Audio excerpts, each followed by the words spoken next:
What's up everybody, Weston here with the Hidden Gibbon, back today with another Daily Deck Tech video, and today we're continuing with the last of the unique commanders that have come out in the Secret Lair Fallout Show set, or Secret Lair.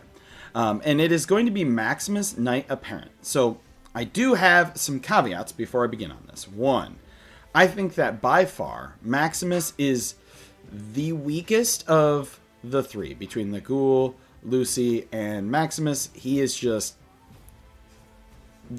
not up to the same level as the other two.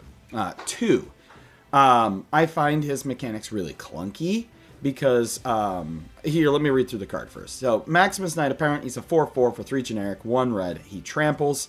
So, about the most generic body on a creature ever. And then his ability is when he enters, you may search your library for an equipment card with mana value of 2. It has to be 2, not 1, not 3, not 2 or less. You reveal it and then you put it into your hand and then shuffle. So its effect is a much worse Stoneforge Mystic effect.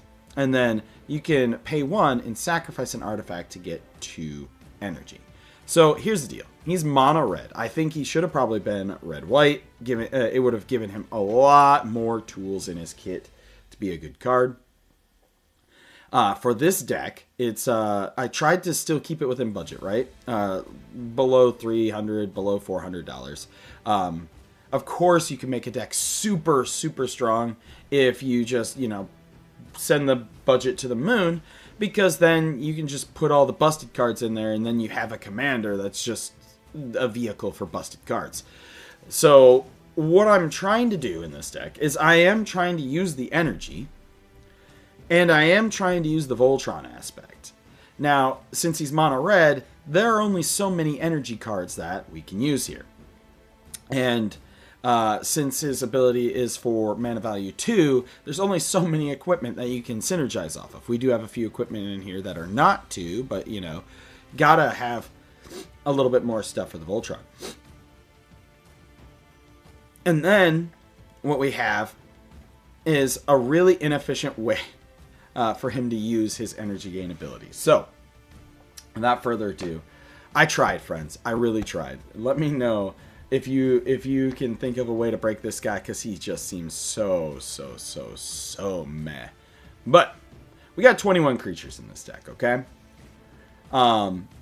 Remember, as you can see down here, I updated to cheapest. It puts the deck at $287. Well, $90 of that is one card, which, by the way, Wizards, please reprint this card. It's Ancient Copper Dragon. It flies, and whenever it deals combat damage to a player, roll a d20. You create a number of treasure tokens equal to the result. Honestly, here's the really inefficient part about this, is we're going to be using those treasures to sacrifice to feed the energy. We have Goldspan Dragon for the same purpose, and Knuckles the Echidna really for the same purpose. I know. Extremely inefficient, but it is what it is. We do have Aether Chaser in this deck. It is a common from Aether Revolt. And it has first strike, and when Aether Chaser enters the battlefield, you get 2 energy. And then when it attacks, you can spend 2 energy to create a 1/1 colorless servo artifact creature token. Don't use the energy that you're generating to just generate tokens, because, sacrificing this to generate 2 energy to make another token, I wouldn't do that. That's super inefficient. Instead, try to get multiple tokens and then sacrifice them to generate energy. Then we have Aether Torch Renegade. When he enters the battlefield, you get 4 energy. Sorry about that quick jump cut, folks. My daughter was having a little bit of troubles with her pop-up book. So, we have Aether Torch Renegade here. When he enters the battlefield, you get 4 energy. You can pay 2 to deal 1 damage to target creature. Unless there's a really strong 1/1 out there, like Esper Sentinel, don't use that ability. You can use the second ability, though, which is pay 8 energy to deal 6 damage to target player. Although very efficient, it at least has some niche use. We have Amped Raptor. When it enters the battlefield, you get 2 energy. Then if you cast it from your hand, exile cards from the top of your library till you exile a non-land card. You may cast that card by paying an amount of energy equal to its mana cost rather than paying its actual mana cost. And so he's like little, not great Atali. I will admit, I am not a big fan of energy.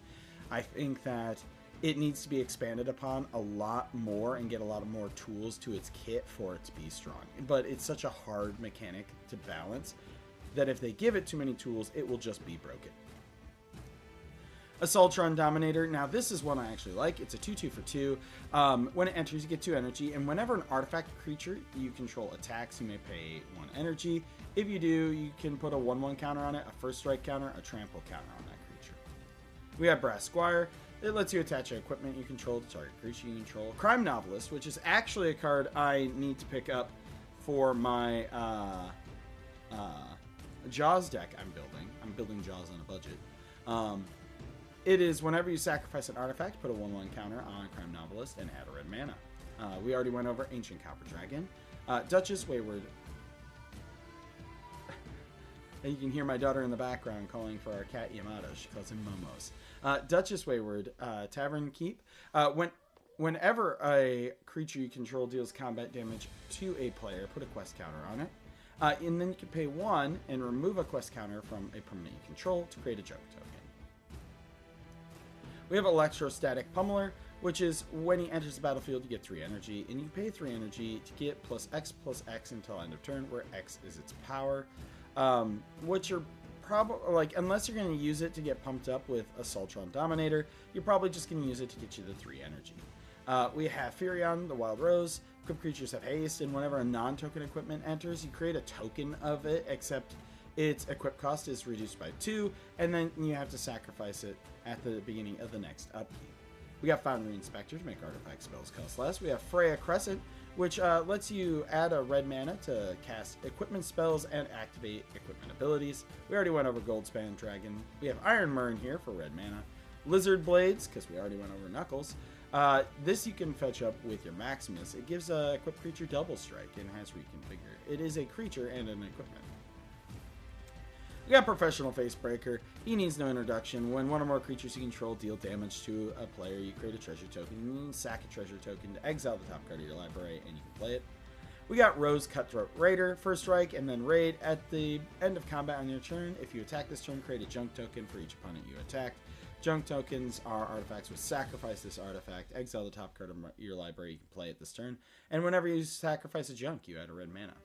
We have Smelted Charbug, which is when it enters the battlefield, you get 2 energy, and whenever it attacks, you may pay 1 energy. And if you do, another attacking creature gets +1/+0 menace till end of turn. The menace is what matters on this more than the +1/+0. We have Synth Eradicator. When it attacks, exile the top card of your library, and you may get 2 energy. If you don't, you may play that card this turn. So you can either choose to keep the card in exile. So if it's like a land you don't need, you can get 2 energy. Otherwise, you can just play the card. And then you can pay 3 energy to have it deal 3 damage to any target. We have Veronica, Dissident Scribe, which when she attacks, you can discard a card and then draw a card. And whenever you discard 1 or more non-land cards for the first time each turn, create a junk token. Sorceries, we got Blasphemous Act, needs no introduction there. Brass's Bounty, you get a treasure token for each land you control. Full Throttle, which gives you 2 more combat phases, so that way your Maximus can punch. Hit the Motherlode, discover 10, and if the mana value of the card is less than 10, you create a number of tapped treasure tokens equal to the difference, and then we got Vandal Blast in here. Big Score, discard a card, draw 2 cards, create 2 treasures, same with Unexpected Windfall. We got Chaos Warp in here. We got Harnessed Lightning, which is choose target creature. You get 3 energy counters, and you can pay any amount of energy, and it deals that much damage to target creature. So it is a little bit of creature burn removal. We have Untimely Malfunction, which destroys an artifact. You can switch the targets of a single spell, or 1 or 2 target creatures can't block this turn. I got to dig mine out of my boxes of Duskmourn. And then we have Demand Answers, which I really love this art and did not know this version of this card existed until I did the update to Cheapest. It's an additional cost, sacrifice an artifact or discard a card, draw 2 cards. Artifacts, we got ourselves an Adaptive Omni Tool. Gives the creature +1/+1 for each artifact you control, which, you know, if you have a lot of treasures, that's pretty good. Whenever the equipped creature attacks, you can look at the top 6 cards of your library. You can put reveal an artifact and put it into your hand. Put the rest in the bottom. It can be searched for with Maximus. We have Aether Refinery. If you get 1 energy, you get twice that much energy instead. And then you get you can tap to get an energy, and then you can pay 1 or more energy. If you do, create an XX black Aetherborn creature token where X is the amount of energy spent this way. Aetherworks Marvel, of course, is you get an energy whenever a permanent you control is put into a graveyard. So actually, whenever you sack one of those treasures or junks or whatever, and then you can pay 6, look at the top 6 cards of the library, and you can cast a spell from among them without paying its mana cost. And put the rest at the bottom. We have Black Blade Reforged, pretty strong card for Legends. Blade of Selves. Equip this to one of your little dorks that create energy when they ETB. We have Bloodforged Battle Axe, which cannot be searched for by Maximus, but honestly, like having the extra Bloodforged Battle Axes is fun. Cage Sun to make your mana more. Chainsaw deals 3 damage to 1 target. Whenever 1 or more creatures die, put a rev counter on it. Note you can sack those little token dorks that the one little energy guy makes for it. We have Consulate Turret. Tap to get an energy, and then you can pay 3 to deal 2 damage to target player. Use it to just get energy. Cursed Mirror. You can have it enter as the copy of any creature on the battlefield. Diamond Pickaxe, indestructible, gets +1/+1, and whenever the creature attacks, you create a treasure token. You also cannot tutor this one with Maximus. Man, I wish it was 2 or less. Gold Vein Pickaxe you can, though, which is whenever it deals combat damage to a player, create a treasure token. Gaunty's Aether Heart. Whenever it or another artifact enters the battlefield under your control, you get 2 energy. So, like, say you hit with your Ancient Copper Dragon, you roll like we're gonna say you high roll for like an 11 or something, and then you can pay 8 to take an extra turn, which then you can then attack with your Ancient Copper Dragon again, and hopefully be able to generate enough treasures that you can sacrifice via. If you have Goldspan Dragon and Copper Dragon in your commander, you're probably winning anyway. But you know, it's a clunky combo to potentially, hopefully, high roll into multiple turns. We have Junk Jet, which you create a junk token and you can sacrifice an artifact to double a creature's power until end of turn. We have Kirk Clan Ironworks, which this is probably one of the worst, most chaotic arts I've ever seen to try to read a card. But it is a 4-drop artifact that lets you sacrifice an artifact to add 2 colorless. We have Lightning Greaves and Swiftfoot Boots in here, both of which can be fetched. We have Phyrexian Ironworks. Whenever you attack, you get a energy, and you pay 3 energy to make a golem. Pip-Boy, which cannot be searched. This is why I don't get why it's not 2 or less. Like, there is this. And, like, yes, he can search up the power armor, but come on. Come on. Draw a card, then discard a card, put a 1/1 counter. 1 second. Sorry about that pause again. And jump cut. My little sweet pea was bringing me her little juice box. We have Plasma Caster, which is equipped creature gets +1/+1, and whenever equipped creature attacks, you get 2 energy, and you can pay 2 energy. Choose target creature that's blocking the equipped creature. Flip a coin. If you win the flip, exile the creature. Otherwise, it deals 1 damage to it. So it's a, you know, not the most reliable, but if you have a lot of energy, you can get a lot of flips. Maybe put Krark's Thumb in here if you want to build around that. Ruby Medallion, Soul Rings in here. Stone Idol Generator.